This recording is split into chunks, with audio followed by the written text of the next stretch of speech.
Suite de la Passion de notre Seigneur Jésus-Christ, selon saint Luc.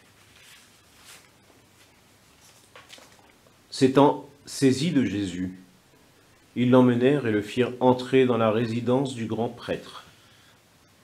Pierre suivait à distance. On avait allumé un feu au milieu de la cour, et tous étaient assis là. Pierre vint s'asseoir au milieu d'eux. Une jeune servante le vit assis près du feu, et elle le dévisagea, et dit, « Celui-là aussi était avec lui. » Mais il nia. « Non, je ne le connais pas. » Peu après, un autre dit en le voyant, « Toi aussi, tu es l'un d'entre eux. » Pierre répondit, « Non, je ne le suis pas. » Environ 1 heure plus tard, un autre insistait avec force. « C'est tout à fait sûr, celui-là était avec lui. Et d'ailleurs, il est galiléen. »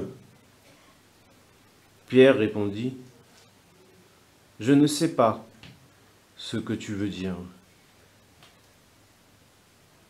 Et à l'instant même, comme il parlait encore, le coq chanta. Le Seigneur, se retournant, posa son regard sur Pierre. Alors Pierre se souvint de la parole que le Seigneur lui avait dite.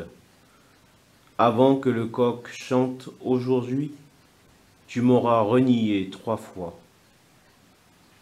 Il sortit et dehors pleura amèrement.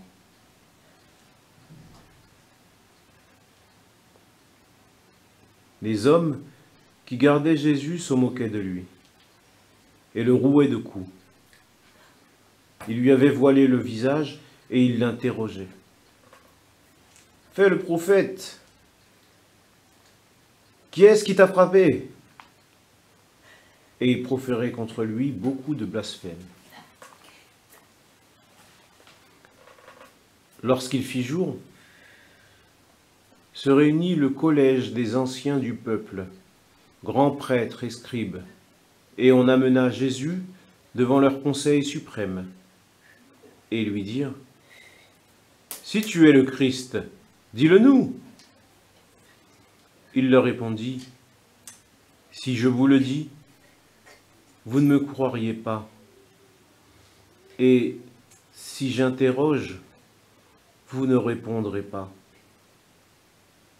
Mais désormais le Fils de l'homme sera assis à la droite de la puissance de Dieu. » Tous lui dirent alors, « Tu es donc le Fils de Dieu ?» Il leur répondit, « Vous dites vous-même que je le suis. » Ils dirent alors, « Pourquoi nous faut-il encore un témoignage? Nous-mêmes, nous l'avons entendu de sa bouche. »